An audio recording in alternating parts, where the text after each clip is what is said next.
Islam. Ketaatan dan ketidaktaatan itu bukan urusan saya. Masa saya harus mengaku taat? Allah yang menilai, bukan diri saya.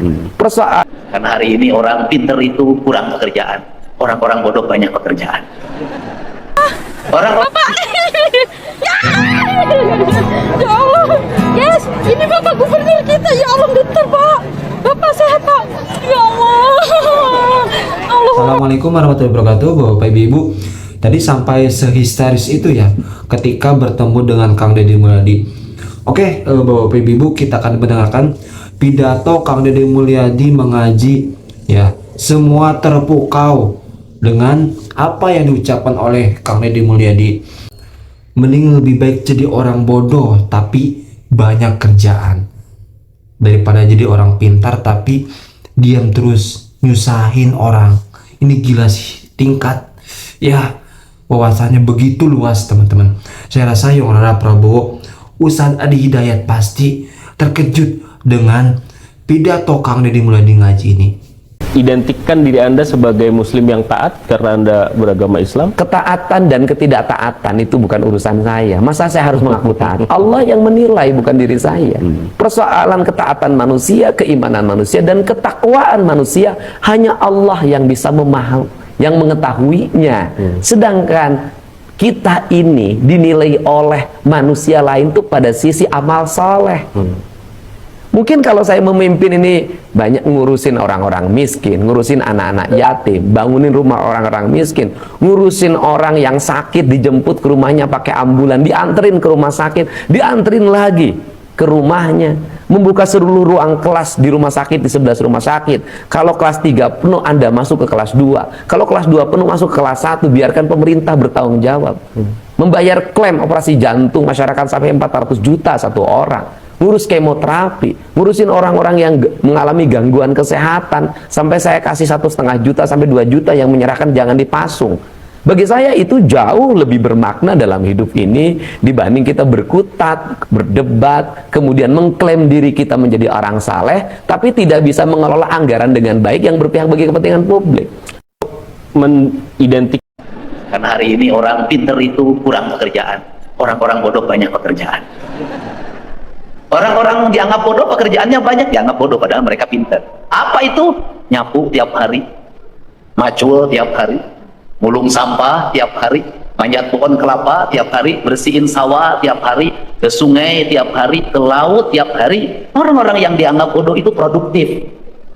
Bahkan orang-orang yang dianggap bodoh itulah kita bisa duduk makan di meja makan dengan nasi yang tersedia. Yang ngakelnya siapa? Mak Ici. Dianggap bodoh, dianggap bodoh. Tidak pernah dikasih gelar akademik sebagai dokter ahli timel, tidak pernah.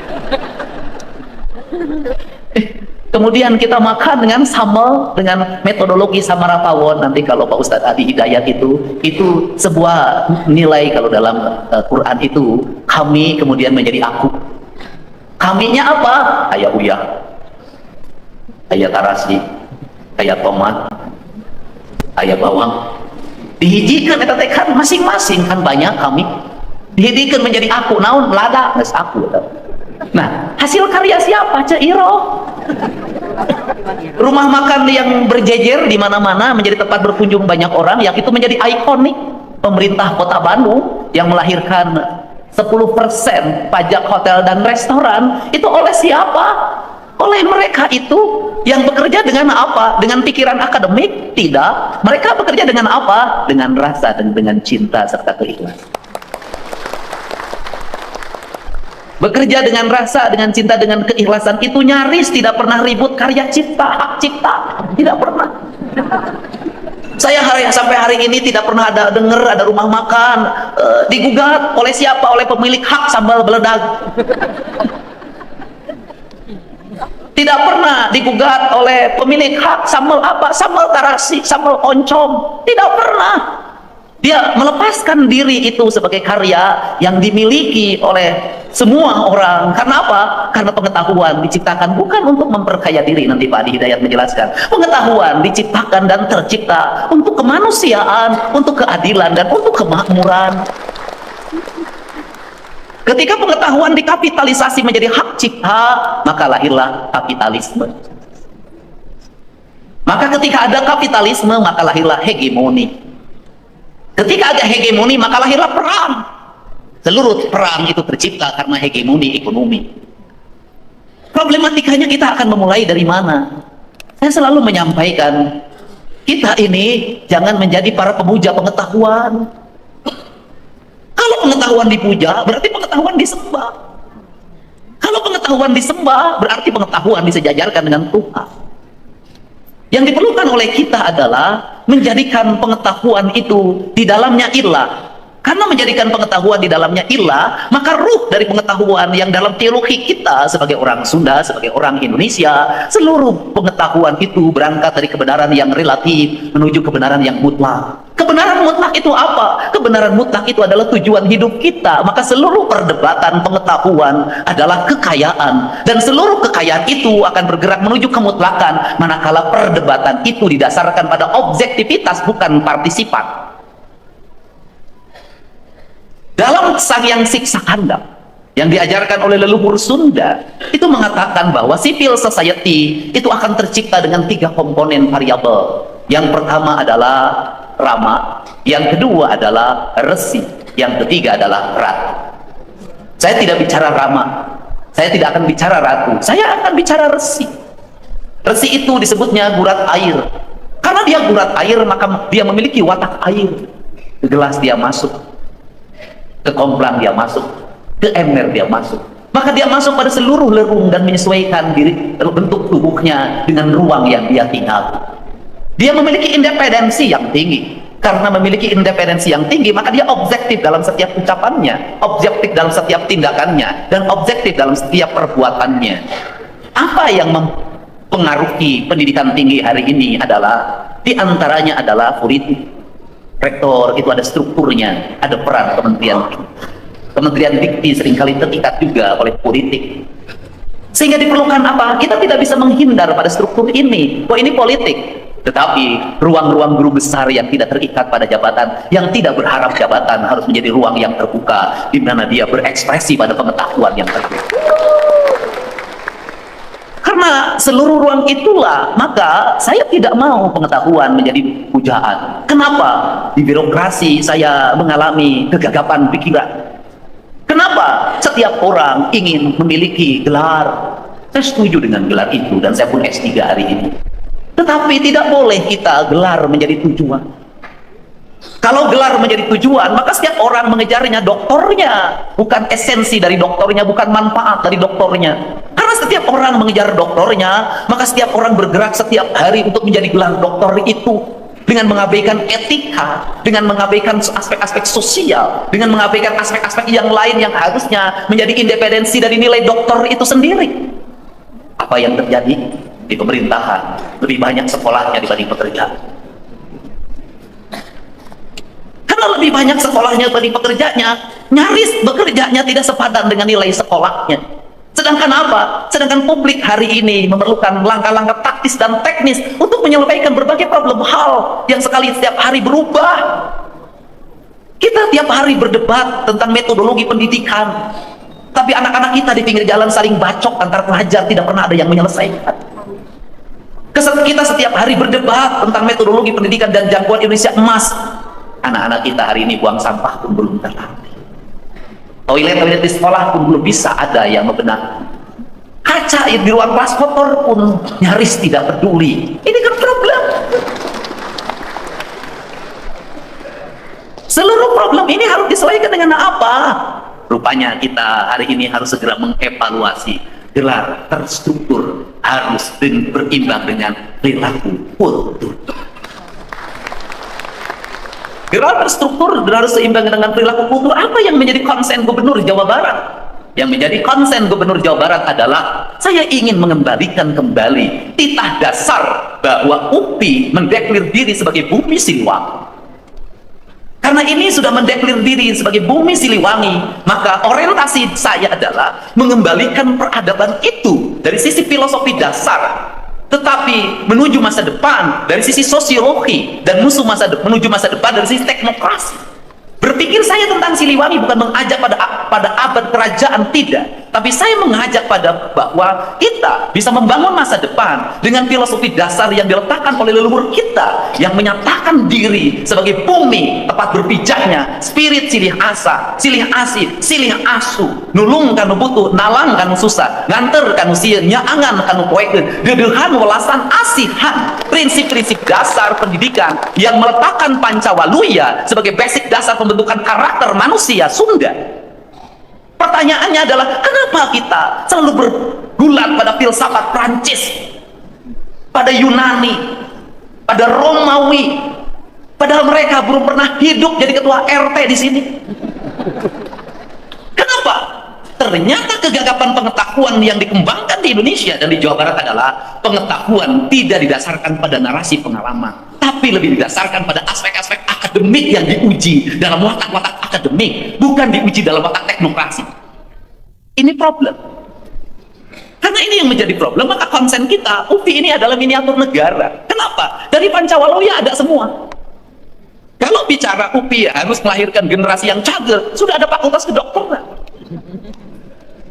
Tinggal pertanyaannya adalah, fakultas kedokteran kita mau diarahkan pada mana? Pada berpikir pengobatan atau berpikir pencegahan? Kalau semua orang berpikir tentang kedokteran adalah pengobatan, maka kita sudah masuk pada kapitalisme, industri farmasi, industri alat kesehatan. Kalau sudah pada kapitalisme itu, ya buat apa kita mendeklir diri sebagai makhluk bertuhan ketika kita bahagia memberikan resep yang mahal pada pasien kita? Padahal si penerima pasien menderita. Kenapa? Harus menjual sebagian kekayaannya untuk mengobati dan menebus obatnya. Di mana letak ruh ketuhanan di situ? Kan kita harus mulai berpikir itu karena kita mendeklar sebagai negara Pancasila. Nah, kemudian ketika bicara bager, sudah ada Pak Dr. Adi Hidayat yang melahirkan orang-orang bager. Nu bager teh nu kumaha cenah? Nu bager teh hiji anu bi Gusti ka Allah Subhanahu wa taala, nu katilu nu nyaah ka sasama hirup, nu kaopat nu ngajaga jeung ngariksa alamna, henteu nambang terus-terusan, teu nuar tangkal terus-terusan, teu nguruk terus-terusan. Kemudian benar, ya sudah, ada panduannya, UPI nilai syar'inya tinggi, ya sudah. Kemudian pinter, ya ada fakultas sains, ada matematika, ada fisika, itu ukuran kepinteran akademik. Karena kepintaran itu adalah intelektual quotient, kemampuan dia membaca, bermatematika.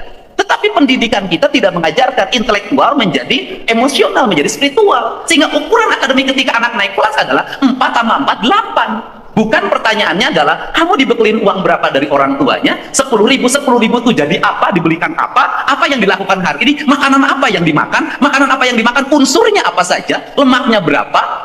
Kadar minyaknya berapa, kalorinya berapa, nutrisinya berapa, gizinya berapa. Sekolah tidak menjadikan lab itu sebagai bahan analistik, sehingga kamu itu diperlukan ini. Kemudian yang berikutnya, dan siapa yang dijajani oleh kamu, asalnya dari mana, jenis jualannya apa, berapa untungnya, sisanya berapa untuk investasi masa depan. Pendidikan kita tidak mengajarkan pada keparipurnaan manusia, lebih pada gelar-gelar akademik itu saja, sehingga orang pintar lebih banyak daripada orang singer.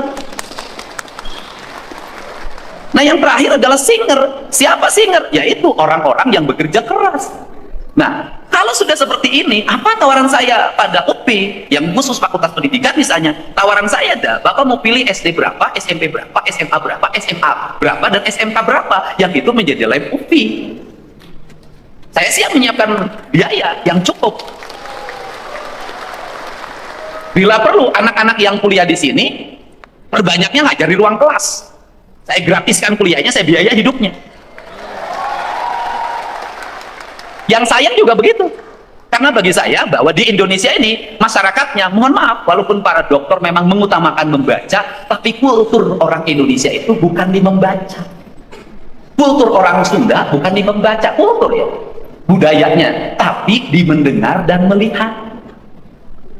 Orang Indonesia, bengkel itu hidup menjadi ahli otomotif itu karena banyak disuruh di mendengar dan melihat, otodidak, dia aplikatif. Ahli elektro bisa jadi ilmu elektronya dia lemah banget, tapi dia punya kemampuan membuat sound system terbaik, membuat radio terbaik, membangun pemancar terbaik, dia bisa menapak gelombang dengan baik. Kenapa? Orang Indonesia itu kekuatannya bukan di intellectual quotient, tetapi di emosional dan spiritual quotient. Dia bisa baca sinyal. Nah, Apa sih sebenarnya yang bisa menjadi keunggulan bangsa kita? Dipadukan.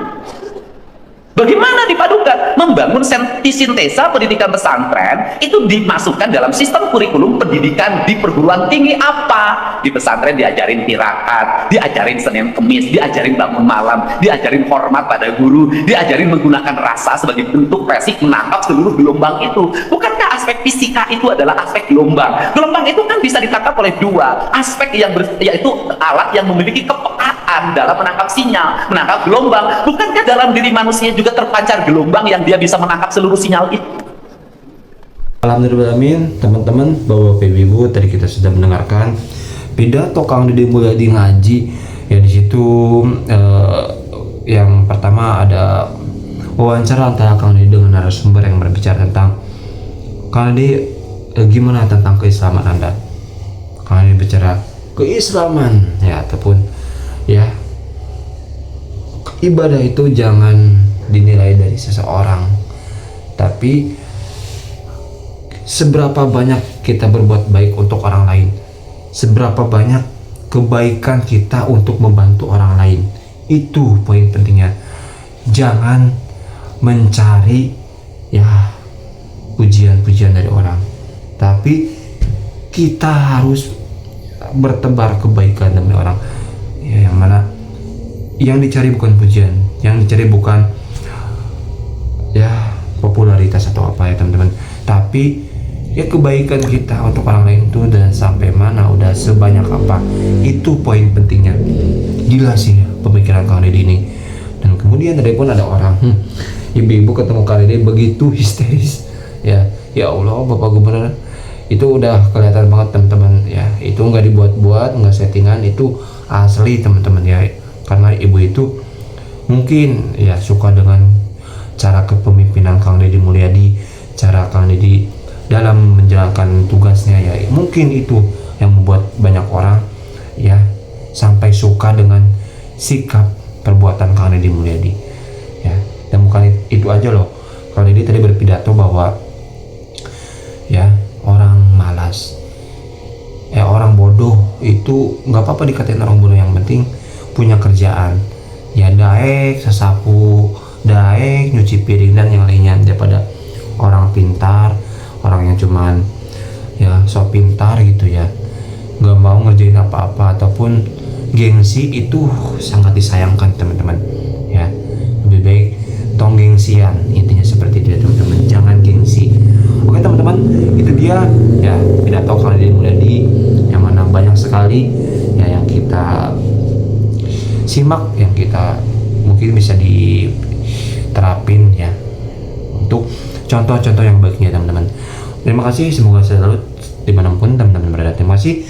Assalamualaikum warahmatullahi wabarakatuh.